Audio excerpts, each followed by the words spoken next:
के साथ। तो भाई डे 2 में आज हम करने वाले हैं वो सारे इंपॉर्टेंट क्वेश्चंस जो आपसे आपके एग्जाम में पूछे जा सकते हैं, जिनके आने के आपके एग्जाम में 100% चांसेस हैं। तो यदि लेकर आना चाहते हो अपने एग्जाम में पूरे 70 में से 70 मार्क्स, तो तैयार हो जाओ। आज के क्वेश्चन आंसर्स आपके लिए बहुत बहुत हेल्पफुल साबित होने वाले हैं। ठीक है, चलिए without going delay let's start the session. अभी तक भी यदि चैनल को सब्सक्राइब नहीं किया है, वीडियो को लाइक नहीं किया है, सेशन को शेयर नहीं किया है, तो जल्दी से कर दो यार, ताकि आपके दोस्तों को भी पता चल सके कि भाई बहुत इंपॉर्टेंट से सेशंस बरखा मैम आपके लिए लेकर आ चुकी है, जिसकी मदद से अब आप अपने एग्जाम को फोड़कर आ सकते हो, है ना जी। चलिए तो स्टार्ट करते हैं class 12 computer science book code 083 के टॉप मोस्ट क्वेश्चंस। अब क्वेश्चन के आंसर्स देखने के पहले जरा इतना समझ लो बेटा, आपका जो फर्स्ट यूनिट है computational thinking and programming 40 marks का वेटेज रखता है, वहां से क्वेश्चन ज्यादा आएंगे हर एक सेक्शन में, चाहे एमसीक्यूज हो, लॉन्ग आंसर्स हो, शॉर्ट आंसर्स हो, कोडिंग बेस्ड हो, किसी भी टाइप के क्वेश्चन हो, वहां से ज्यादा देखने को आपको मिलेंगे।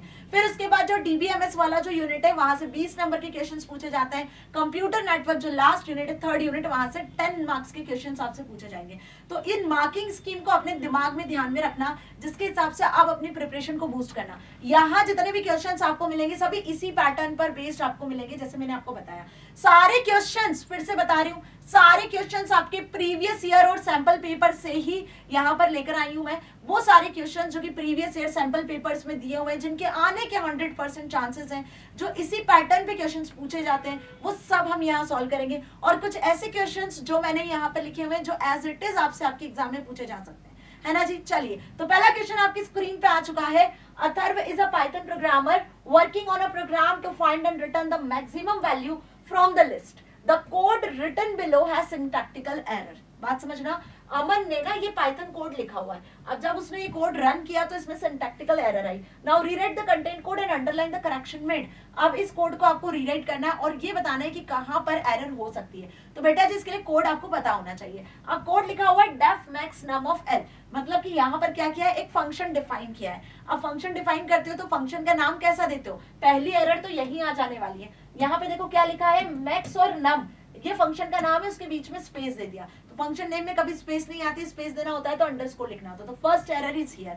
आगे देखो लिखा है max equals to L of 0, तो अब यहाँ पे मैक्सिमम वैल्यू को इंडिकेट किया जा रहा है। मैक्स से तो आप डायरेक्टली स्पेसिफाई नहीं करोगे, तो यहाँ पे आपको इसके वेरिएबल का नाम स्पेसिफाई करना होगा, है ना। फिर फॉर लूप लगा दिया ए इन एल, ठीक है, फॉर लूप चल रहा है एल तक, ठीक है, बात समझ में आ रही है। कॉलन, ठीक है, ये तो बिल्कुल सही लिखा है। इसके बाद आपको यहाँ पे देना होता है क्या, यहाँ पे आपको देना होता है स्पेस, जिसको कहते हैं इंडेंटेशन, जो नहीं दिया है। If A is greater then max, तो मैक्स के बाद भी तो सेमीकोलन आएगा। इफ ब्लॉक को भी तो आपको कॉलन से एंड करना होगा, जो नहीं किया है। बात समझ में आई। और रिटर्न करवा रहे हैं फिर मैक्स को। तो कुल मिला के यहाँ पर 2 से 3 मिस्टेक्स मुझे देखने को मिली है, जिसकी वजह से सिंटैक्टिकल एरर आ सकती है ना। How to solve this, answer को कैसे लिख कराओगे। द थिंग इज कि मैम ठीक है एरर समझ में आ गई, ठीक है कोड समझ में आ गया, बट हाउ टू राइट, यहाँ बच्चों को परेशानी जाती है। तो बेटा कोई भी कोड बेस्ड क्वेश्चन आता है तो वहीं पर कुछ भी गोदा गादी या 1 2 3 4 लिखकर ऐसे मत आ जाना, बाकायदा पूरा कोड लिखना, हैश लगा के उसके आगे जो चेंजेस हैं, जो गलत चीजें हैं, जो एरर आ सकती है, सिंटैक्टिकल एरर, उसको कैसे रिजॉल्व करोगे वो लिख कर आना, जैसे यहाँ लिखा हुआ है। This is the correct way to write the answer in computer science code based questions. मेरी बात समझ में आई। ये कोई नहीं बता रहा होगा आपको, है ना, ये कोई नहीं बताएगा कि किसी भी कोड बेस्ड क्वेश्चन को कैसे सॉल्व करके आना है, कैसे लिख कर आना है। भले आपको बहुत अच्छे से आता हो, आपको समझ में आ रहा है कि इस कोड में क्या एरर है, लेकिन लिख कर कैसे आओगे, दिस इज द फैक्ट ना। क्योंकि आंसर्स तो लिखने के मिलेंगे, आपके समझने के आंसर थोड़ी नहीं मिलेंगे। आपको जो मार्क्स मिलना है वो मार्क्स आपके समझने के नहीं, बल्कि वो मार्क्स आपके आंसर लिखने के मिलेंगे। How to write the answer, how to frame the answer, this matters, ठीक है। तो एक डेडिकेटेड वीडियो मैं इस पर भी बना दूंगी, डोंट वरी। फिलहाल समझो कि इस क्वेश्चन को कैसे लिखोगे। तो डेफ मैक्स अंडरस्कोर नम, पहली गलती तो यही थी, है ना। फिर इसके बाद में मैक्स वैल्यू आपको लिखना पड़ेगा, एक प्रॉपर वैल्यू, एक प्रॉपर वेरिएबल का नाम डिफाइन करना पड़ेगा। फॉर ए इन एल, ये लूप चलेगा ए से लेकर एल तक, एल की जो भी लास्ट वैल्यू होगी वहां तक। ये इंडेंटेशन यहाँ देना है, इफ के आगे आपको सेमीकोलन से करेक्ट करना है। तो देखो प्रॉपर तरीके से यहाँ मैंने लिखा हुआ है, use square bracket to access the first element, है ना, use max value added to a colon and end of the if statement, ठीक है। फिर max value equals to a, change max to max value. Now again return में max को किससे convert कर दोगे, मैक्स वैल्यू से, ठीक है। बात समझ में आ गई। बस इसी तरीके से आपको आंसर लिखकर आना होगा, वो भी स्पेसिफिकली जो कोड बेस्ड क्वेश्चन आ जाए। अगला क्वेश्चन दिया हुआ है, differentiate between wired and wireless transmission. Wired और वायरलेस ट्रांसमिशन में क्या डिफरेंस होता है ना। वही एक और क्वेश्चन इसी को और में दे देते हैं, लाइक डिफरेंशिएट बिटवीन यूआरएल और domain name with the help of an appropriate example.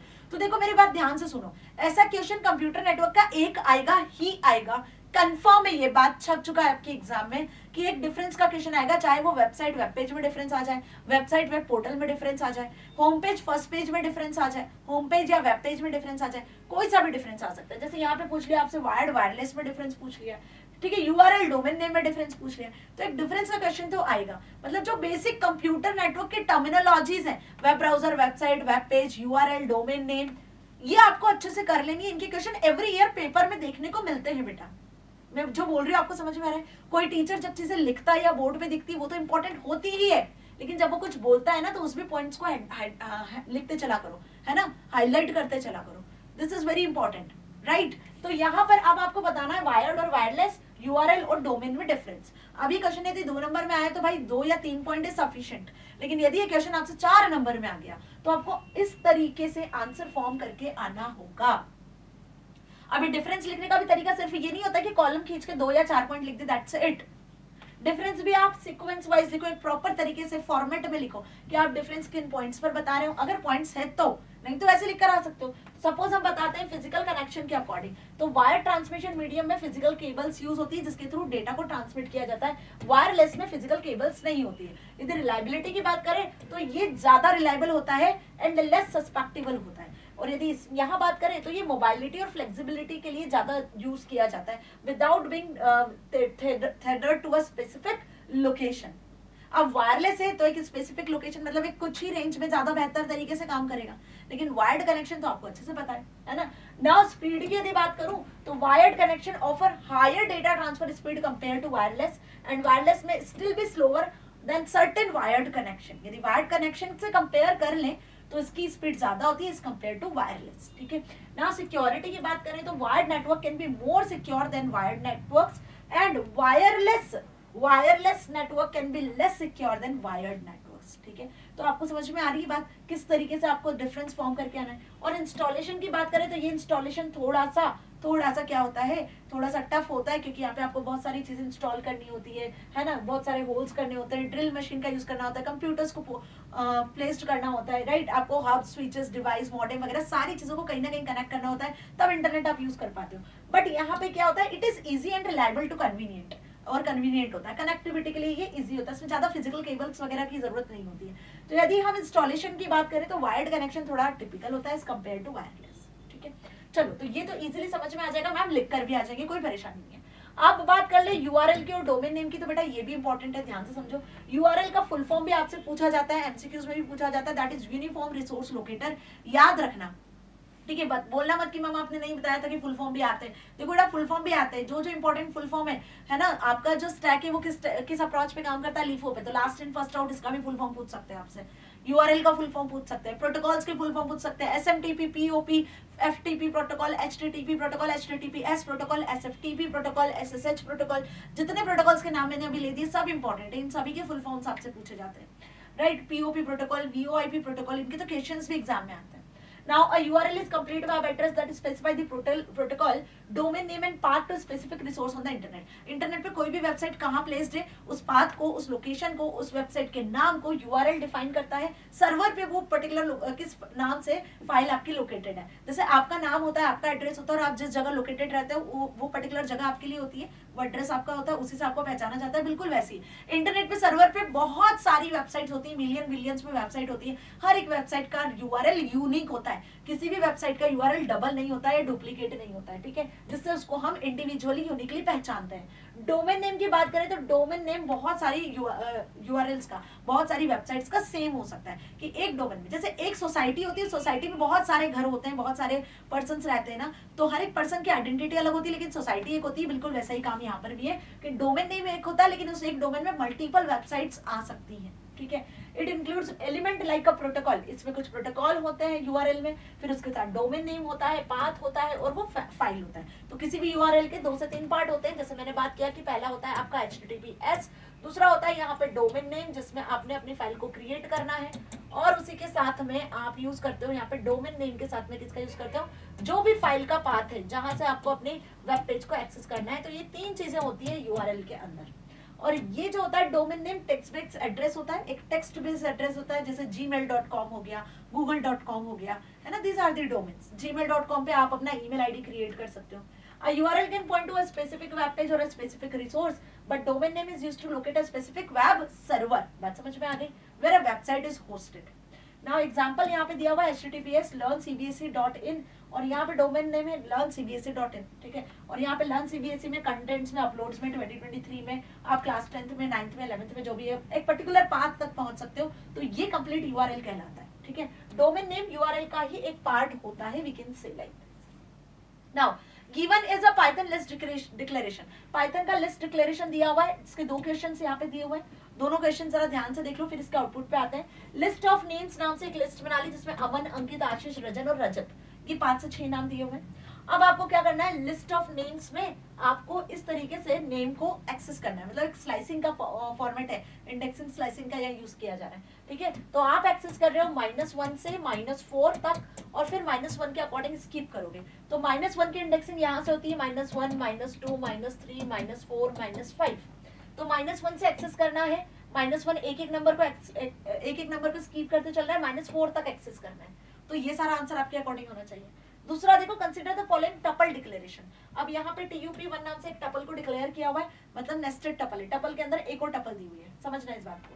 Right the output of tuple of index of 20, तो इंडेक्स मेथड के थ्रू आप टपल की वैल्यू का इंडेक्स पता कर सकते हो, तो आपको निकालना है 20 इंडेक्स, तो 20 यहाँ पर भी है, यहाँ पर भी है, तो किसका फर्स्ट ऑकरेंस काउंट होता है ना, कौन सी वैल्यू आएगी, किसका इंडेक्स आएगा, फर्स्ट ऑकरेंस, तो 0 and 1, what is the first occurrence, 1 is the first occurrence of that 20, तो व्हाट इज द आंसर, तो आंसर यदि आप लिखकर आना चाहते हो तो बिल्कुल इसी तरीके से आंसर फॉर्म करके आना, आपको बकायदा पाइथन का लिस्ट लिखना पड़ेगा, कोड जो है वो कोड लिखना पड़ेगा, और उसके बाद आप डायरेक्टली आउटपुट लिख सकते हो कि ये जो आप स्लाइसिंग कर रहे हो इसको रिवर्स ऑर्डर में स्लाइस करना कहते हैं, कि आप रिवर्स ऑर्डर में लिस्ट के एलिमेंट को एक्सेस कर रहे हो, Rajat, Rajan and Ashish. And remember one thing, that is last value is excluded.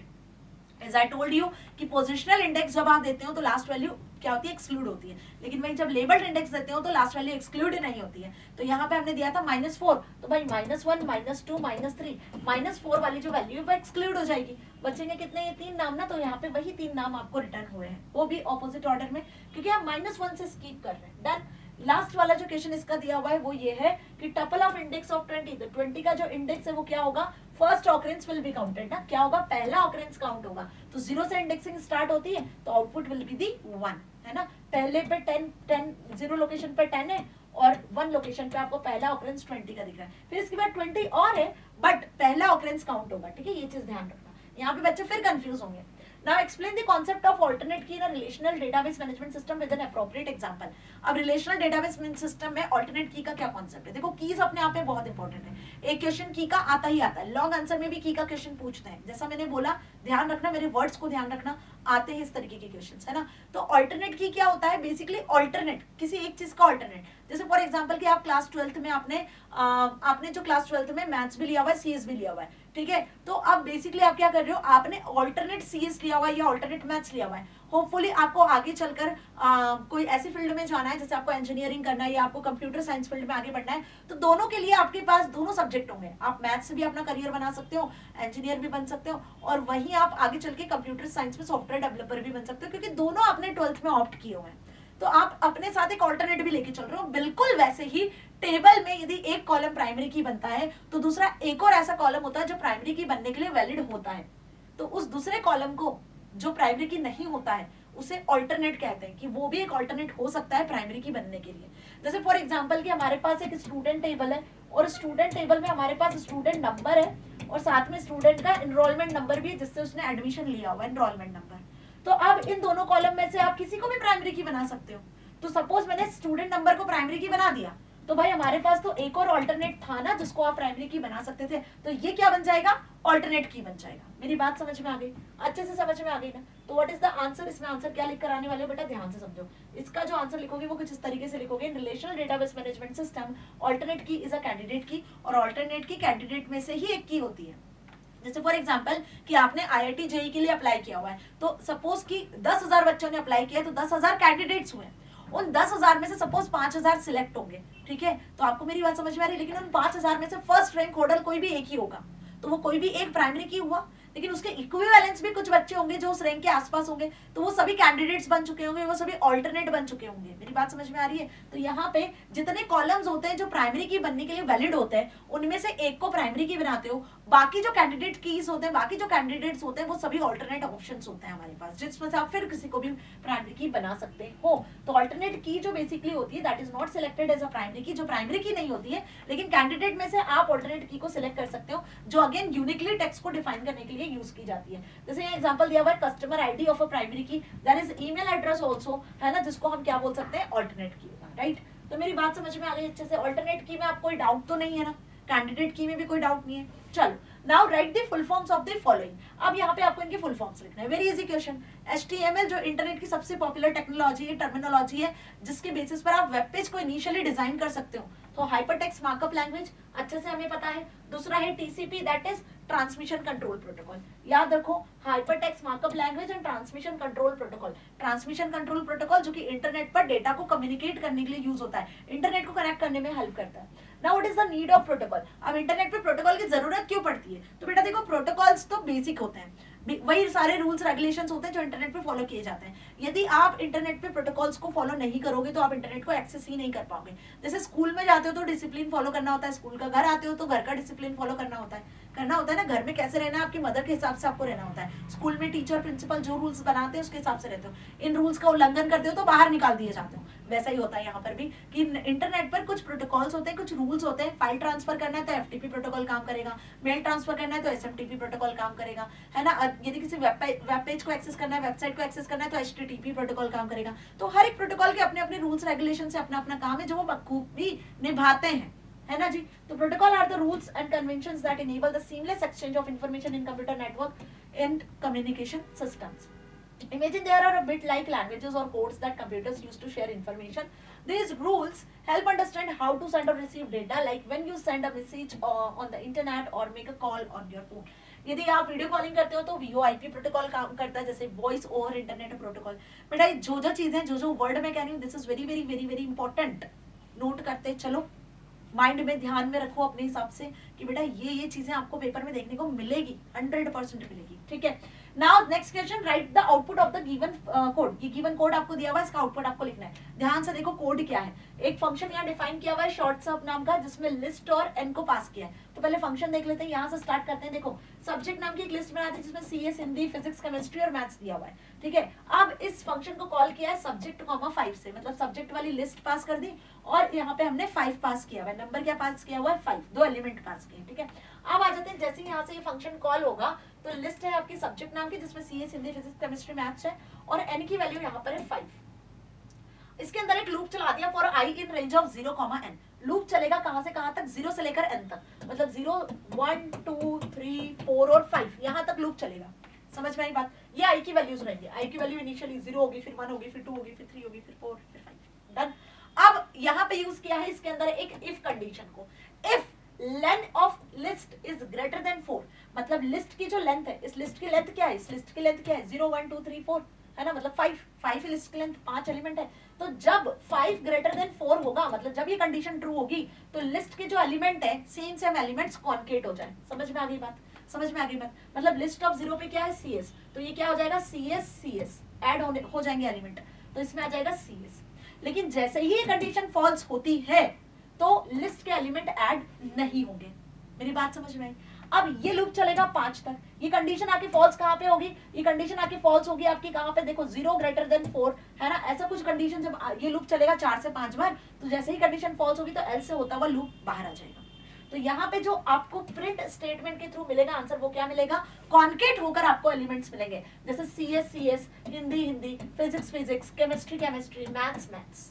आ गई बात समझ में? ये कैसे आ रही है चीज समझ में आ रही है ना। यहाँ पर क्या हो रहा है? लूप 5 बार चल रहा है। 5 बार के लूप में हर एक एलिमेंट जो है वो कॉन्केट होते चले जा रहे हैं, क्योंकि इफ में कंडीशन ट्रू हो रही है। जैसे ही कंडीशन फॉल्स होगी तो ये प्रिंट होना बंद हो जाएंगे। चलो अगला क्वेश्चन दिया हुआ है, write the output of the following code given below. Again आपके सामने एक कोड दिया हुआ है, इसका आउटपुट आपको बताना है। अब ध्यान से कोड समझना, कोड यदि समझ गए तो आंसर बताना आपके लिए इजी होगा, है ना। कोड दिया रहेगा, आउटपुट लिखो, आउटपुट दिया रहेगा, कोड बताओ, इसके रिगार्डिंग कोड क्या होगा, कोड में एरर क्या है ये बताओ। बेटा इसके क्वेश्चन आते हैं पेपर है, हर साल आते हैं, एवरी ईयर आते हैं, है ना। चलो a इज इक्वल्स टू लिखा है 30 और यहाँ पे कॉल किया हमने कॉल x नाम का एक फंक्शन, x इसमें पैरामीटर पास किया, a को यहाँ पे ग्लोबली अनाउंस कर दिया है, ठीक है। चलो if a modulus 2 is equals to 0, मतलब a की वैल्यू यदि 2 से डिवाइड करने के बाद में 0 के इक्वल होती है तो बेसिकली यहाँ पे मॉड रिटर्न हो रहा है, तब x is equals to x plus a हो जाए, मतलब x is equals to x plus a हो जाए।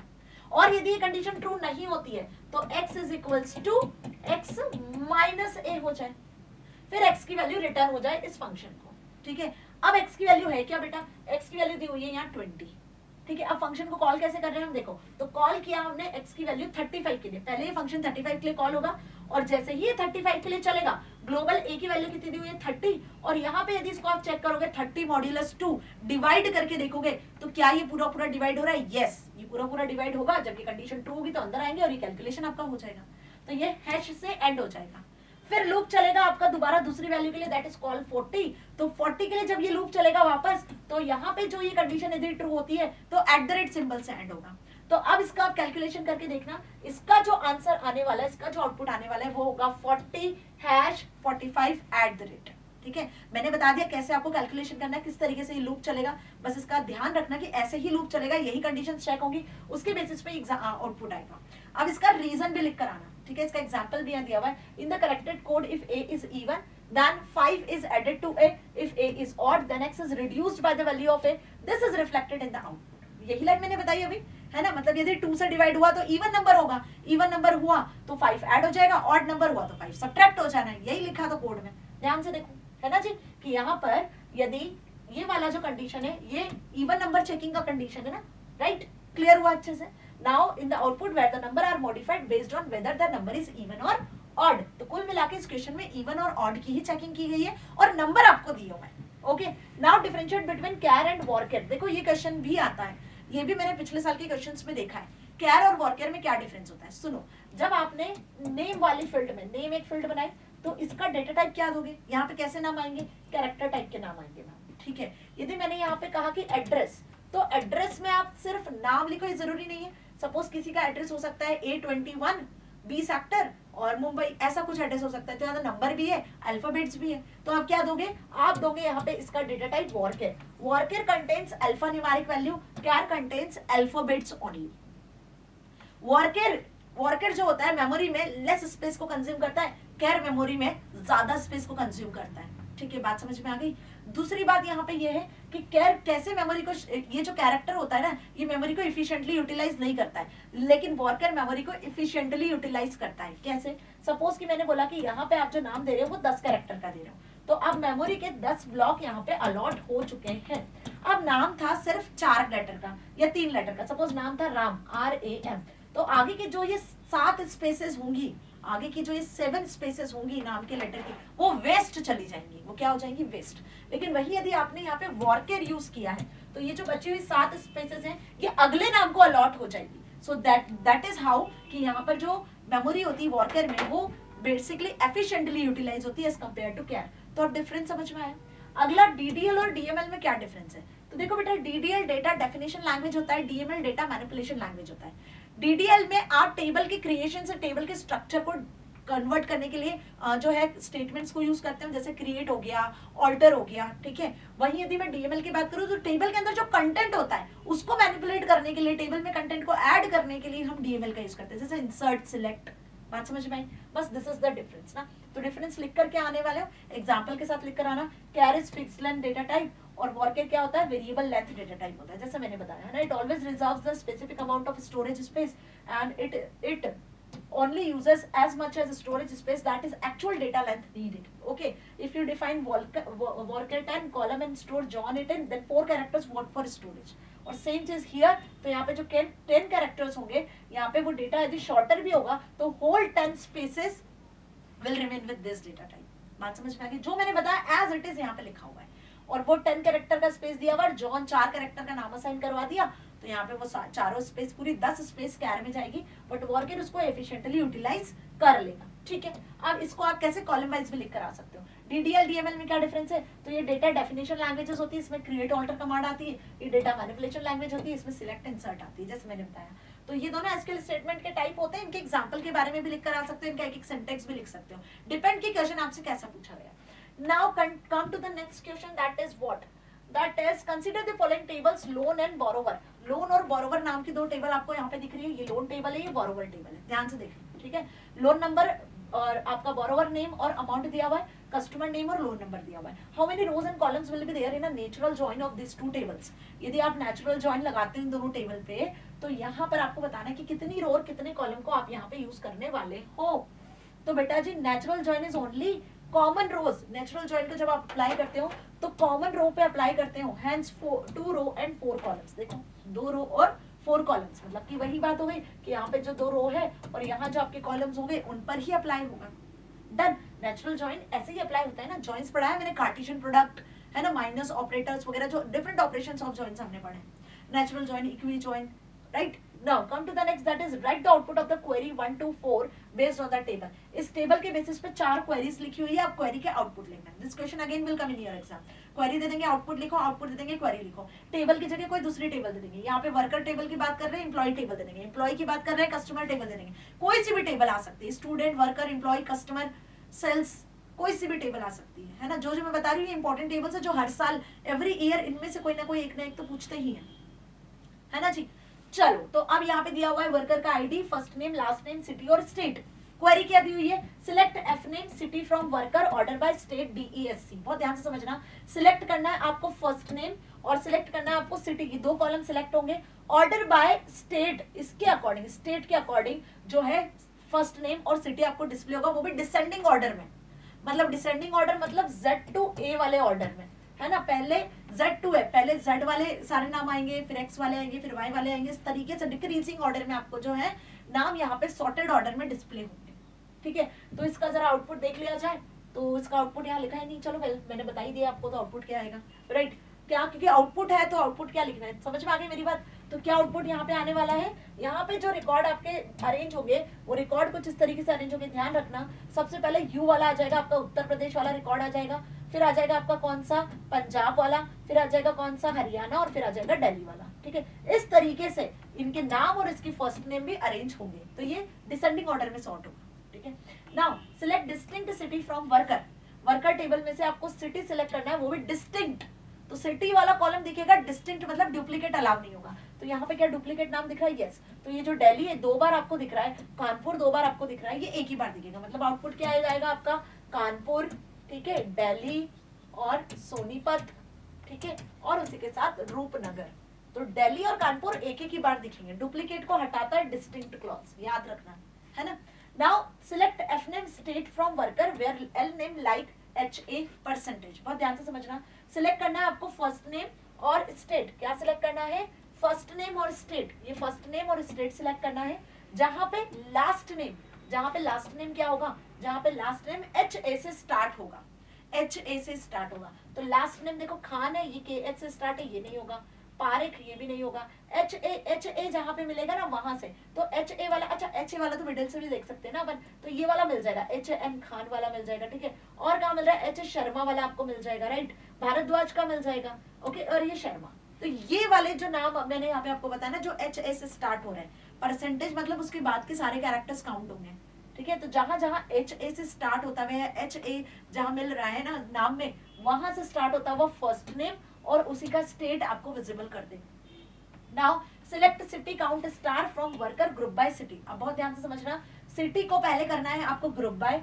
तो जैसे कि यहाँ पे कानपुर और दिल्ली 2 बार रिपीट हो रहा है, तो कानपुर और दिल्ली एक ही ग्रुप में आ जाएंगे। अब उसके अकॉर्डिंग आपको काउंट करना है, सिटी काउंट करना है। तो आप क्या काउंट करोगे? देखो यहाँ पर आपको पता है कि कानपुर की वैल्यू 2 है, दिल्ली की वैल्यू 2 है, रूपनगर 1 है, सोनीपत 1 है ना। तो बस ऐसे ही काउंट करके आउटपुट आपको यहाँ मिल जाएगा। काउंट स्टार क्या करता है? काउंट स्टार नल वैल्यूज को भी काउंट कर लेता है। डन। चलो अगले क्वेश्चन पे आ जाते हैं। आउटपुट तो लिखकर आ जाओगे ना, समझ में आ गया ना एक बार, तो आउटपुट लिखकर आ जाओगे। Now write the definition of the Python function named longlines, which reads the contents of the text file named lines text and display those lines from the file which have at least 10 words in it. For example, if the content of lines.txt is as follow, lines.txt नाम की आपकी एक file है, उसका ये content है। देख रहे हो यहाँ पे कंटेंट लिखा हुआ है, once upon time there was a woodcutter। ये पूरी एक स्टोरी टाइप यहाँ पे लिखी हुई है। अब आपको क्या करना है, अब आपको इस क्वेश्चन का कोड लिखना है। तो कोड कैसे लिखोगे, देखो हमें क्या करना है, सबसे पहले तो आपको लॉगलाइन नाम्स का एक यहाँ पे फंक्शन बनाना होगा कोड लिखने के लिए, फाइल क्रिएट करने के लिए। तो सिंपल फाइल हैंडलिंग का ये क्वेश्चन लिया हुआ है यहाँ पर, ठीक है। फाइल हैंडलिंग का जैसे मैंने बताया कि आपको एक कोड आएगा ही आएगा, राइट, तो वो आपको यहाँ पे लिखना होगा। तो हमारे पास में एक फाइल है, हमने लॉन्ग लाइन्स नाम का एक फंक्शन बना लिया और इस फंक्शन को हमने यहाँ पर कॉल कर लिया। ट्राई ब्लॉक में हमने लिखा है with open lines of text, read only mode में ओपन किया एज फाइल, ठीक है। और इसमें आपने लिखा है यहाँ पे file dot read lines function, जो कि फाइल की एक एक लाइन को रीड करेगा। फिर फॉर फंक्शन, फॉर लूप चलाया और हर एक एक लाइन को लाइन्स में आपने लाइन्स तक चलाया, मतलब ये जो आपने लाइन्स में वैल्यू लिया, मतलब जो भी फाइल आई वो पूरी लाइन्स में आ चुकी है, यहाँ तक आपने चलाया। और फिर लाइन डॉट स्प्लिट वर्ड्स में आ गया, एक एक जो वर्ड है वो आपके स्प्लिट होते चले जाएंगे, वो आपने यहाँ पे ले लिए। लेंथ ऑफ वर्ड्स तक, if length of words is greater than equals to 10 then आपके सामने वो लाइन जो है प्रिंट होगी, ओके। यदि ये फाइल नहीं मिलती है, जिस फाइल के बारे में यहाँ बात कर रहे हैं, तो file not found error generate हो जाएगी। तो कुल मिला के ये कोड आपको समझ में आ चुका है, क्या कहा था हमने, ओके। तो हम इस कोड के थ्रू ये आंसर कंप्लीट करके आ सकते हैं। Now B is write a function count D words. Count D words नाम का फंक्शन बताना है, फंक्शन का नाम भी बकायदा आपको बताएंगे। ये क्या काम करेगा, to count the words ending with digit in a text will details dot TXT. इस डिटेल्स डॉट टीएक्सटी फाइल्स में जो भी वर्ड एंड हो रहे हैं, ठीक है, किसी डिजिट से कोई वर्ड जो एंड हो रहे हैं उनको काउंट करके देगा। तो फाइल कहाँ है मैम, ये रही file. If the file content is as follow on C2, तो ये डिजिट से एंड हो रहा है, ये डिजिट से एंड हो रहा है, ये भी डिजिट से एंड हो रहा है, दिख रहा है आपको यहाँ पर, ये वर्ड भी यहाँ पर डिजिट से एंड हो रहा है। तो जो वर्ड डिजिट से एंड हो रहे हैं उनकी ऑकरेंस को काउंट करने के लिए आपको यहाँ पर इस फाइल से ये फंक्शन क्रिएट करना होगा। तो क्या कोड लिखोगे बेटा जी, देखो सबसे पहले तो आपको काउंट डी वर्ड्स नाम का एक फंक्शन बनाना होगा, ये हमने बना लिया, जिसमें फाइल को हम पास कर देंगे। तो हमने यहाँ से फाइल का पाथ पास कर दिया। ऊपर आ जाओ, अब यहाँ पे काउंट डी वर्ड्स में हमने क्या कर लिया, यहाँ पे फाइल पाथ को पास कर दिया है, ठीक है। ट्राई में आ गए, सबसे पहले तो फाइल को ओपन करोगे, रीड ओनली मोड में डालोगे और फाइल को रीड करवाओगे, एक एक वर्ड को आपको यहाँ पे ऐड करना होगा। अब आप चलाओगे काउंट वेरिएबल, एक काउंट वेरिएबल लोगे, एक लूप चलेगा जो कि उन वैल्यूज को काउंट करेगा। तो काउंट इक्वल्स टू इनिशियली उसको 0 दे दिया, लूप चला दिया वर्ड इन वर्ड्स तक, जहां पे सारे वर्ड्स आपके आ चुके काउंट होके, मतलब सारे वर्ड्स लिस्ट के उसके फाइल के आपके आ चुके, वहां तक लूप चलाया। अब यहाँ पे हमने क्या करा, सर्च फंक्शन को यूज करा कि फाइल में जो सर्च फंक्शन है वो बेसिकली जिस नंबर, जो भी वर्ड नंबर से एंड होगा उसको काउंट करेगा, और काउंट +1 ये लूप चलेगा जब तक कि सारे वर्ड्स काउंट नहीं होते, ठीक है। और काउंट की वैल्यू रिटर्न हो जाएगी। यदि ये फाइल एग्जिस्ट नहीं करेगी तो फाइल नॉट फाउंड एरर आ जाएगी और रिटर्न -1 हो जाएगा। तो इतना कोड जो है ना, बेसिकली ये काम का कोड है जो आपको समझना है। यहाँ सारा खेल इसी कोड पर है। बाकी तो आपको पता ही है, बाकी तो एक फॉर्मेट आपको पता ही है कि ट्राई और कैच को कैसे यूज करते हैं, ट्राई एक्सेप्ट को कैसे यूज करते हैं, है ना जी। चल आगे बढ़ जाए। तो ऐसे क्वेश्चन आएंगे बेटा एग्जाम में, be ready for this type of questions. Now write the outputs of the SQL queries 1 to 4 based on the relations computer sales given below. बहुत ध्यान से समझो, ये आपके सामने एक टेबल दी हुई है, यहाँ पर ये कंप्यूटर टेबल है और ये सेल्स टेबल है। कंप्यूटर में product ID, product name, price, company और टाइप ये दिया हुआ है। फिर उसके बाद सेल्स में again product ID, quantity sold और क्वार्टर दिया हुआ है। अब आपके सामने यहाँ पे क्वेरीज भी लिखी हुई है, तो आपको क्या बताना है, इन क्वेरीज के बेसिस पर आउटपुट बताना है। क्या लिखा है, सिलेक्ट मिन price max price from computer. Computer table में से मिन प्राइस और मैक्स प्राइस क्या होगा, तो मिनिमम फंक्शन और मैक्सिमम फंक्शन कॉल कर रहे हैं। तो मिनिमम फंक्शन मिनिमम प्राइस बता देगा जैसे कि 200, और मैक्सिमम फंक्शन मैक्सिमम प्राइस बता देगा जैसे कि 4300। डन। दूसरा, select company count star from computer. Computer से आपको कंपनी और काउंट स्टार से आपको काउंट करवाना है, ठीक है। ग्रुप बाय क्या काउंट करवाना है, कंपनी को काउंट करवाना है। हैविंग कंपनी ग्रेटर देन 1, तो कंपनी की वैल्यू यहाँ पर देखो रिपीट हो रही है। यहाँ देखो लॉगिटेक 1-2 बार आ रहा है, ठीक है। कैनॉन 2 बार आ रहा है, क्रिएटिव 1 बार है, आईबॉल 1 बार है, ठीक है। तो वो कंपनी जिनकी वैल्यू 1 से ज्यादा है, तो लॉगिटेक की 1 से ज्यादा है ना, तो यहाँ पे क्या रिटर्न होगा, लॉगिटेक रिटर्न होगा, और कौन सी, कैनॉन रिटर्न होगा, ठीक है। तो यहाँ पे क्या रिटर्न होगा, लॉगिटेक और कैनॉन, ये 2 वैल्यूज आपको काउंट होकर शो होगी। 2 वैल्यूज काउंट होकर शो होगी क्योंकि इनकी वैल्यूज क्या है, इनकी वैल्यूज 1 से ज्यादा है। समझ में आ गई बात। तो ग्रुप बाय में क्या करते हैं हम, ग्रुप बाय में हम ग्रुप क्रिएट करते हैं और उसके अंदर फिर हैविंग कंडीशन से फर्दर क्राइटेरिया सर्च करते हैं। Now select product name, quantity sold from computer C, sales S, where C product is equals to S dot product, मतलब कस्टमर का प्रोडक्ट आईडी। अब 2 टेबल से कंबाइनली डेटा को access कर रहे हैं, है ना, कस्टमर का प्रोडक्ट आईडी और सेल्स का जो प्रोडक्ट आईडी, यदि वो दोनों मैच करते हैं और वहां पे टाइप इक्वल्स टू इनपुट होता है, टाइप इक्वल्स टू इनपुट होता है, दोनों मैच करते हैं और जहां टाइप इक्वल्स टू इनपुट होता है तो बेसिकली उसकी वैल्यूज आपको रिटर्न करें, उसका प्रोडक्ट नेम रिटर्न करें, उसका क्वांटिटी सोल्ड रिटर्न कर दें। क्लियर हुआ क्वेश्चन? ध्यान से समझो, यहाँ पे क्या दिया हुआ है, यहाँ पे ये दिया हुआ है कि आप प्रोडक्ट आईडी इसका, सेल्स का और कस्टमर का दोनों की वैल्यूज को मैच करो। मैच करने के बाद जहां पे टाइप आपको इनपुट मिलता है उसका प्रोडक्ट नेम और उसका क्वांटिटी सोल्ड आपको दे दे। ठीक है, तो यही करना है बस, जहां जहां इनपुट दिख रहा है ना उसका प्रोडक्ट नेम और उसका क्वांटिटी सोल्ड निकाल के आउटपुट में लिख देना। तो यहाँ पे दोनों टेबल को यूज किया जा रहा है, दोनों टेबल से कंबाइंडली डेटा को ज्वाइन करके एक्सेस किया जा रहा है, तो join is used here. Similarly last वाला भी इसी तरीके से दिया हुआ है, देखो ठीक है, कर लोगे ना आराम से।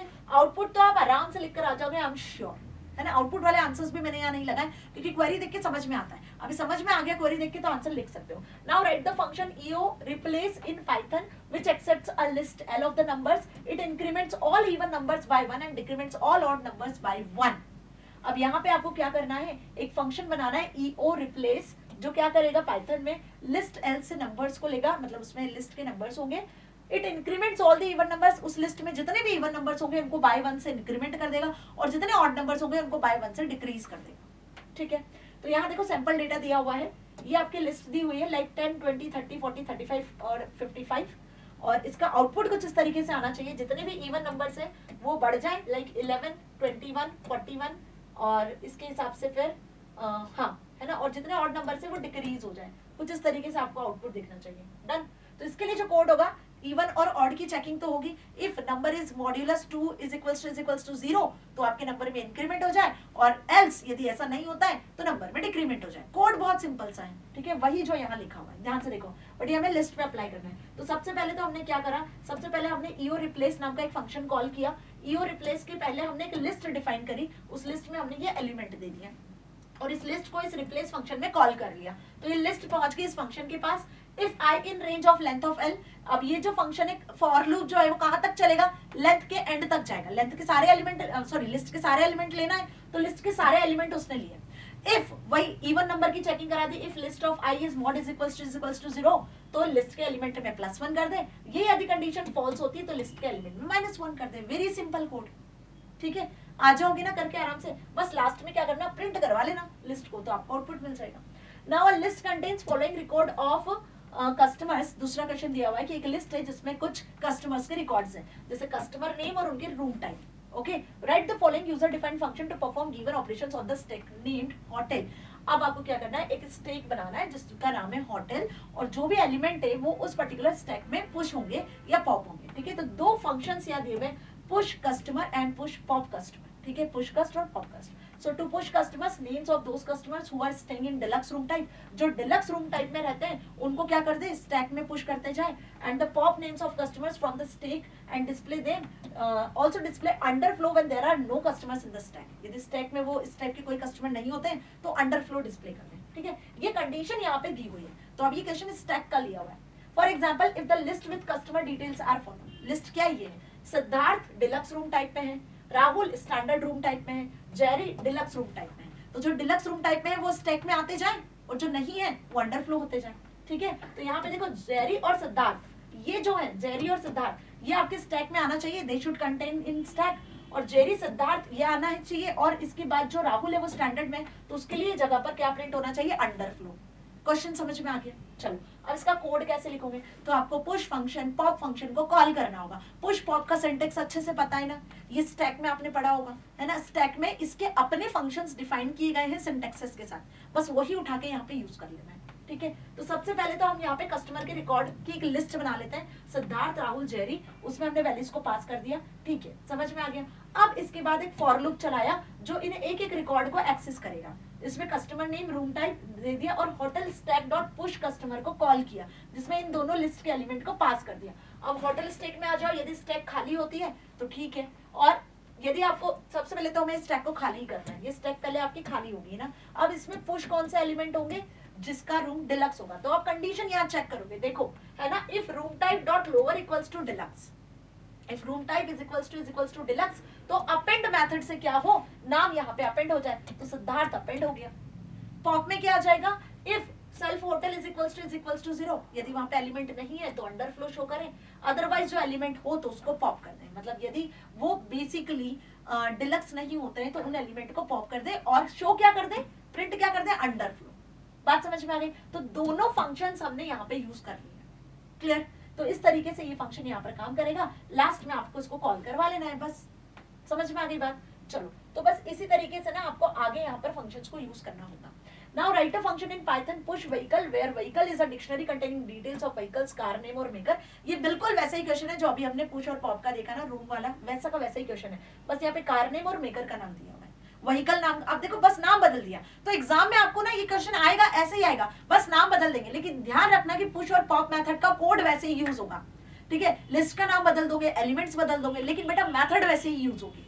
उसका सिंटेक्स अच्छे से कर लेना। So this function should push the name of the car manufactured by Tata। अब स्टैक में सिर्फ वो वाली कार आती जाएंगी जो टाटा कंपनी के थ्रू बनी गई है। ठीक है, now if the dictionary contains the following data, अब यहाँ पे लिस्ट की जगह डिक्शनरी से डेटा लिया गया है। ठीक है, व्हीकल नाम की डिक्शनरी बना ली, सेंट्रो, हुंडई, नेक्सॉन, टाटा, सफारी और बेसिकली सफारी भी टाटा के थ्रू। ठीक है, तो यहाँ पे देखो सेंट्रो हुंडई के थ्रू बनाई गई है, नेक्सॉन टाटा ने बनाई है, सफारी भी टाटा की है। ठीक है, तो जो टाटा के थ्रू कार मैन्युफैक्चर की गई है वही स्टैक में जाएगी, बाकी नहीं जाएगी। तो नेक्सॉन और सफारी आपको देखने को मिलेगा, है ना जी। तो आउटपुट क्या आना चाहिए, स्टैक में कौन सा एलिमेंट होना चाहिए, ये होने चाहिए। तो again the same code is return here. यदि आप देखो तो सेम कोड यहाँ लिखा हुआ है। मैं आगे चलूँ तो यहाँ देखो हमने बेसिकली व्हीकल नाम की डिक्शनरी बना ली और इसमें आपने पुश फंक्शन को कॉल कर लिया है और आपने सबसे पहले तो इस स्टैक को फिल करने के लिए फॉर लूप चलाया, जो स्टैक को जो डिक्शनरी से एक एक एलिमेंट को पहले तो स्टैक में रखेगा। अब स्टैक में जाएंगे कौन सा एलिमेंट, इफ जो मेकर है, इफ जो maker dot lower is equals to Tata, condition check होगी। यदि टाटा कंपनी की होगी देन अपेंड, स्टैक में अपेंड हो जाए वो वाला एलिमेंट, वो वाली कार अपेंड हो जाए। अदरवाइज पॉप वाला फंक्शन कॉल हो जाएगा। समझ में आई बात? अब यहाँ पे पॉप के लिए इन्होंने नहीं बताया कि अंडर फ्लो प्रिंट होना चाहिए या नहीं, या एलिमेंट आपको डिलीट करना है। तो पॉप मेथड के बारे में नहीं बोला तो पॉप के बारे में नहीं लिखना है। पुश के बारे में बोला तो हमने उसी के बारे में लिख दिया। समझ गए, अच्छे से समझ में आ रहा है? सारे क्वेश्चंस आपको समझ में आ रहे हैं ना, कोई सिर के ऊपर से तो नहीं जा रहे हैं? चलो आगे बढ़ते हैं। QuickDev an IT based firm located in Delhi is planning to set up a network. Computer network का 4 नंबर का क्वेश्चन है, ये आता है। नाम बदल देंगे, कंपनी का नाम बदल देंगे, लोकेशन बदल देंगे, बट पैटर्न यही रहेगा बेटा, बिलीव मी पैटर्न यही रहेगा। हर साल ये क्वेश्चन आ रहा है एग्जाम में। ठीक है, तो ध्यान रखना है कि यहाँ पे क्विकडेव एक कंपनी की बात की जा रही है, आईटी कंपनी की, जो दिल्ली में अपना सेटअप करते हैं। 4 ब्रांचेस है इनकी, branch A, branch B, branch C, branch D. ठीक है, एक कानपुर में ब्रांच है इनकी, मेन ब्रांच, जो कि मार्केटिंग डिपार्टमेंट की ब्रांच है। Okay, now as a network professional give the solution of question 1 to 4। अब आपके सामने कुछ क्वेश्चंस आएंगे और उसके आंसर्स आपको एज अ नेटवर्क प्रोफेशनल देने होंगे। तो इनके बीच का जो डिस्टेंस है वो आप देख लो, सबका 100 किलोमीटर से कम का डिस्टेंस है ना। ब्रांच से ब्रांच भी 40, ये 80, ये 65, 30, 35, 50। लेकिन दिल्ली से कानपुर का जो डिस्टेंस है वो 300 किलोमीटर है। ठीक है, तो इतना भी समझ में आ गया मैम। अब ब्रांच में जो नंबर ऑफ कंप्यूटर्स है वो 15 है, बी में 25 है, ब्रांच सी में 40 है और ब्रांच डी में 115 कंप्यूटर्स है। ठीक है मैम, क्वेश्चंस क्या है सुनो।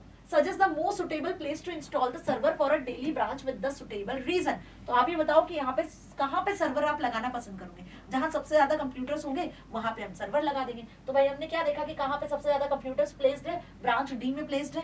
ठीक है, और मेन ब्रांच जो देखा जाए कि मेन ब्रांच जो है वहां पर ब्रांच डी है, तो आप ब्रांच डी लिख कर आ जाओ। Suggest the ideal layout of connecting all this branches. एक लेआउट बना देना कि branch A B C D के कंप्यूटर्स कैसे कनेक्ट हो सकते हैं। सपोज ये आपने ब्रांच ए बना दिया, ब्रांच बी बना दिया, ब्रांच सी बना दिया, ब्रांच डी बना दिया। तो इनकी वो देखना बेसिकली डिस्टेंस। तो डिस्टेंस के अकॉर्डिंग आप इन कंप्यूटर्स को एक बेसिकली क्या बोल सकते हो, एक लेआउट में कनेक्ट करके आ सकते हो, जो क्लाइंट सर्वर आर्किटेक्चर होता है वैसा। Which device will you suggest that should be placed in each of these branches to efficiently connect all the computers in this? तो भाई कौन सा डिवाइस यूज करोगे, हब या स्विच? इससे ही सारे डिवाइसेस को कनेक्ट करोगे क्योंकि 100 मीटर के अंदर है, हब स्विच आराम से काम कर लेंगे। Delhi firm is planning to connect to its marketing department in Kanpur, which is approximately 300 kilometer away. Which type of network out of LAN MAN WAN will be formed to justify your answer? तो यहाँ पे LAN MAN WAN कौन सा जो है आप suggest करोगे, क्या यूज करना चाहिए? 300 किलोमीटर का डिस्टेंस है, तो मैंने बताया था कि यहाँ पर यदि 100 मीटर या 100 किलोमीटर ज्यादा का डिस्टेंस होता है तो आप मैन भी यूज कर सकते हो, आप वैन भी यूज कर सकते हो, है ना। तो यहाँ पे आप किसी का भी एक का भी नाम लिखकर आ सकते हो। इट डिपेंड्स ऑन कि आप किसके अकॉर्डिंग बता रहे हो, डिस्टेंस के अकॉर्डिंग बेसिकली हम यहाँ पे डिफाइन करते हैं। Suggest a protocol that shall be needed to provide helper to transferring files between Delhi and Kanpur, Delhi से कानपुर के बीच में जो फाइल ट्रांसफर होगी वो किसके थ्रू होगी, कौन सा प्रोटोकॉल होगा यहाँ पे, फाइल ट्रांसफर प्रोटोकॉल, है ना, फाइल ट्रांसफर प्रोटोकॉल। ओके, यदि सर्वर के साथ में डील करते हो तो आप यहाँ पे HTTP प्रोटोकॉल का नाम भी लिखकर आ सकते हो। कम्युनिकेशन के लिए जो प्रोटोकॉल होता है वो TCP IP प्रोटोकॉल होता है, बट फाइल ट्रांसफर की बात हो रही है तो आप FTP प्रोटोकॉल लिखो। अब क्वेश्चन दिया हुआ है, write the name of the functions to perform the following operations. आपके सामने यहाँ पे कुछ फंक्शंस दिए हुए हैं, उनके आपको आउटपुट बताने होंगे, ठीक है, फंक्शंस के नाम भी बताने होंगे। So display the date day like Monday Tuesday from the date when India got independence. तो यहाँ पे कौन सा फंक्शन इसके लिए यूज होगा, to display the specified number of characters from a particular position of the given string. Given string में से आपको किसी पर्टिकुलर पोजीशन को सर्च करना है, ठीक है, किसी सब स्ट्रिंग की। To display the name of the month in which you were born, जिस मंथ में आपका बॉर्न हुआ है, जिस मंथ में आपका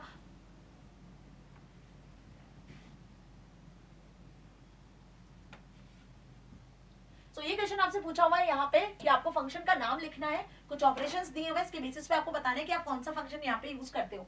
to display the day like Monday Tuesday from the date when India got independence. बात समझ में आई, जब इंडिया को इंडिपेंडेंस मिला था, जब हमारा भारत आजाद हुआ था, तो उस पर्टिकुलर डे पर क्या डेट थी वो आपको बताना है, ठीक है। To display the specified number of characters from a particular position of a given string. किसी स्ट्रिंग में किसी सब स्ट्रिंग की पोजीशन को रिटर्न करना है तो उसके लिए आप कौन सा फंक्शन यहाँ पे यूज करते हो। To display the name of month, अपने डेट ऑफ बर्थ का नेम, मंथ का नाम बता दो, किस महीने आपका जन्म हुआ था, ठीक है, वो बताना है। To display your name in capital letters, capital letters को आपके नाम के कैपिटल लेटर्स में आपको शो करना है, मतलब आपका नाम जो है उसको कैपिटल लेटर्स में शो करना है। तो there are different type of SQL functions. देखो, डे नेम फंक्शन के थ्रू आप ये बता पाओगे कि कौन सा डे था, 15 अगस्त 1947 मतलब 15 अगस्त 1947 पर कौन सा डे था। डे नेम फंक्शन इस मंथ के अकॉर्डिंग, इस डेट के अकॉर्डिंग डे रिटर्न कर देगा, इधर मंडे और ट्यूसडे, ठीक है। सब स्ट्रिंग फंक्शन क्या करता है, स्ट्रिंग में से, गिवन स्ट्रिंग में से स्ट्रिंग को सर्च करता है। instr फंक्शन क्या करता है, गिवन स्ट्रिंग में से स्ट्रिंग की पोजीशन को रिटर्न करता है, ध्यान रखना। मंथ नेम क्या रिटर्न करेगा, मंथ नेम पर्टिकुलर डेट में से मंथ का नाम रिटर्न कर देगा। जो भी डेट आप यहाँ लिखोगे, अपनी बर्थ डेट यहाँ लिख देना, उस बर्थ डेट पर जब आप बॉर्न हुए थे एट दैट डे कौन सा डे था, डे का नाम बेसिकली यहाँ पर, उस मंथ का नाम बेसिकली यहाँ रिटर्न करेगा। डे नेम लिखोगे तो डे का नाम देगा, मंथ नेम लिखोगे तो मंथ का नाम देगा, ठीक है। अपर फंक्शन क्या करेगा, आपके नाम के लेटर्स को अपर केस में दे देगा, या लोअर केस में प्रोवाइड करना तो अपर केस में शो कर देगा, ठीक है। तो write your name here, write your birth date here, right. आगे बात समझ में, फंक्शन कौन कौन से हो गए, upper, month name, substring, day name. ये instr के लिए भी फंक्शंस पूछे जाते हैं। अच्छा, एक चीज और, सब स्ट्रिंग की जगह पर सबस्ट्र, मिड किसी का भी यूज कर सकते हो, लोअर की जगह पर एलकेस का यूज कर सकते हो, अपर की जगह पर यूकेस का भी यूज कर सकते हो। सो डोंट कंफ्यूज कि ये फंक्शंस अलग अलग होते हैं, सब एक जैसे होते हैं। In a multiplex, movies are screened in different auditoriums. One movie can be shown in the more than one auditorium. In order to maintain the record of movies, the multiplex maintains the relational database consisting of two relationals, movie and audi respectively, shown below. ठीक है। Now movie ID, movie name, result date, audi number, movie ID, seats, screen type, ticket price. तो ये दो table है, ये उसके जो basically columns दिए हुए हैं। Is it correct to assign movie ID as a primary key? तो यहाँ पर क्या movie ID को प्राइमरी की असाइन करना सही होगा, यदि होगा तो क्यों, नहीं होगा तो क्यों नहीं। Is it correct to assign odd number as the primary key? odd वाले टेबल में odd नंबर को प्राइमरी की असाइन करना सही होगा, तो अगेन वही कि यदि नहीं होगा तो क्यों। Is there any foreign key in this relations? इन दोनों रिलेशन में कोई फॉरेन की है, तो यस है ना, मूवी आईडी यहाँ पे प्राइमरी की है तो मूवी आईडी यहाँ पर फॉरेन की है, क्योंकि मूवी आईडी यहाँ भी दिया हुआ है। बहुत सिंपल सा क्वेश्चन है, आंसर आपको लिखकर आ जाना है कि यहाँ पर आंसर लिखोगे यस प्राइमरी की, यहाँ पर मूवी आईडी होगी, क्योंकि मूवी आईडी से आप हर एक मूवी को यूनिकली आइडेंटिफाई कर पाओगे ना, यूनिक आइडेंटिफिकेशन के लिए। सेम आपको यहाँ पे लिखना है कि ऑडी आईडी से आप मूवी को यूनिकली आइडेंटिफाई कर पाओगे। और यदि फॉरेन की बात की जाए तो यस, यहाँ पे फॉरेन की होगा आपका मूवी आईडी, जिससे दोनों टेबल को आप रिलेट कर सकते हो और रिलेट करके दोनों टेबल से कंबाइनली डेटा को एक्सेस कर सकते हो। Now differentiate between state, database state and database schema. अब डेटाबेस का स्टेट और डेटाबेस का स्कीमा क्या होता है, तो डेटाबेस स्टेट मतलब जब आप डेटाबेस में वैल्यू को इंसर्ट करते हो, डिलीट करते हो, अपडेट करते हो, तो वो उसका स्टेट कहलाता है। और जो स्ट्रक्चर होता है डेटाबेस का वो स्कीमा कहलाता है। This is the basic difference ना। तो stored in database, that moment is known as state. Okay, कि जब डेटाबेस में आप डेटा को स्टोर कर रहे होते हो, डिलीट अपडेट कर रहे होते हो, वो इंस्टेंस स्टेट कहलाता है। Database schema defines the design structure of any database. Database का जो डिजाइन स्ट्रक्चर होता है वो डेटाबेस स्कीमा कहलाता है। This is the difference. Okay, now difference between primary की एंड फॉरेन की। तो प्राइमरी की आपको पता है किसी भी टेबल में यूनिक होती है, प्राइमरी की वैल्यू नल नहीं हो सकती है, डुप्लीकेट नहीं हो सकती है, उसकी वैल्यू को आप यूनिकली आइडेंटिफाई करते हो, ठीक है, और रिपीट नहीं हो सकती है। तो प्राइमरी की किसी एक कॉलम किसी एक ग्रुप को हम डिफाइन कर सकते हैं, इट कांट बी नल, ठीक है, किसी भी टेबल में सिर्फ एक ही कॉलम प्राइमरी की बनता है और इसकी जो वैल्यू है वो यूनिकनेस को शो करती है। फॉरेन की क्या होती है, फॉरेन की रिलेशनशिप के लिए यूज की जाती है, दो टेबल को यदि रिलेट करना है तो फॉरेन की का यूज करते हैं, इसमें नल वैल्यूज हो सकती है, ठीक है। Multiple foreign key can exist in a table but one primary key only exist in a table. आई बात समझ में? तो यहाँ पे आप डेटा की कंसिस्टेंसी को, डेटा की इंटीग्रिटी को फोर्स करते हो, ये बताते हो, ना कि यूनिकनेस को। आप दो टेबल को कलेक्टिवली एक्सेस करोगे बाय यूजिंग फॉरेन की। Differentiate between degree and cardinality. देखो डिग्री क्या होता है, कार्डिनलिटी क्या होता है, ये भी ध्यान रखो, ठीक है। तो यहाँ पे यदि मैं बात करूं किसकी, किसी एट्रीब्यूट की, किसी कॉलम की, तो कॉलम को हम कहते हैं, टेबल के कॉलम को डिग्री ऑफ कॉलम। किसी टेबल में 10 कॉलम है, 5 कॉलम है, तो उसकी डिग्री क्या है, 10 है या 5 है। किसी टेबल में 1000 रो है, 50 रो है, 100 रो है, तो जब रो की बात करते हैं तो हम उसको क्या कहते हैं, टपल्स की बात करते हैं, कितने नंबर ऑफ रो, कितने नंबर ऑफ रिकॉर्ड, कितने नंबर ऑफ टपल्स है, तो वो कहलाती है कार्डिनलिटी। याद रखना, कॉलम, डिग्री, कार्डिनलिटी, रो और टपल, ऐसे याद रखना, ठीक है। एक याद रखोगे तो दूसरा अपने आप याद रहेगा। अब यहाँ पे देखो नेम, एज, एड्रेस, ये क्या हो गए, कार्डिनलिटी नहीं हुई, डिग्री हुआ। और उसके अंदर जो नाम है ना, सपोज राम, श्याम, मोहन, ये जो आप डेटा एंटर कर रहे होते हो वो आपका क्या कहलाता है, कार्डिनलिटी। समझ गए बात अच्छे से? चलो, give the terms for each of the following. अब आपको यहाँ पे कुछ क्वेश्चंस दिए हुए हैं, इनके टर्म्स बताना है। Collection of logically related record क्या कहलाता है? DBMS create a file that contains description about the data stored in a database क्या कहलाता है? Attributes that can uniquely identify the tuples in a relation क्या कहलाता है? सब हमने पढ़ा है। Special value that is stored when actual data value is known as foreign attribute, तो उसे क्या कहते हो? An attribute which is uniquely identified tuples of the table but is not defined as primary key. Uniquely define कर रहा है लेकिन primary key नहीं है। Software that is used to create, manipulate and maintain a relational database. तो बेटा जी सारे बहुत इजी क्वेश्चन है, सब MCQ वाले क्वेश्चन है जो आपसे यहाँ वन वर्ड में पूछ लिए हैं। तो 4 नंबर का क्वेश्चन एक वन वर्ड का भी आता है। इस बार तो 4 नंबर के क्वेश्चन थ्योरी तो आएंगे ही नहीं लिखने को, सब आपको इसी तरीके से सब डिवाइड होकर आएंगे, तो स्टेप्स के भी मार्क्स मिलेंगे। तो पहला होगा आपका टेबल, दूसरा होगा डेटा डिक्शनरी जिसमें फर्दर डेटा का रिलेटेड डेटा होता है। यूनिकनेस के लिए प्राइमरी की होती है, जब आप किसी कॉलम में वैल्यू नहीं देते हो तो उसको नल वैल्यू से कहते हैं। वो कॉलम जो कि प्राइमरी की नहीं होता है बट यूनिकली रिकॉर्ड करता है उसको अल्टरनेट की कहते हैं। और DBMS इज द सॉफ्टवेयर जहां पे इसे मैनेज किया जाता है। डन। एक्सेप्शनल हैंडलिंग क्या होता है, थ्रोइंग एन एक्सेप्शन क्या होता है, कैचिंग एन एक्सेप्शन क्या होता है? ये भी क्वेश्चन आपसे डायरेक्टली भी पूछा जा सकता है, इनडायरेक्टली भी पूछा जा सकता है। तो एक्सेप्शन हैंडलिंग वो प्रोसेस होता है जिसमें आप क्या करते हो, जिसमें बेसिकली आप यहाँ पे वही लिखा है, is used to give proper message और instructions to the user encountering an exception. जब कोई एरर आती है, कोई एक्सेप्शन आता है, तो यूजर को इन्फॉर्म करना कि भाई इस लाइन में इस जगह पर ये प्रॉब्लम है, ये एक्सेप्शन होकर हुआ है, ये एरर आई है, तो वो एक्सेप्शन हैंडलिंग कहलाता है। Throwing an exception क्या होता है? It is an exception refers to the process of creating an exception object and passing it to runtime system or the appropriate exception handler.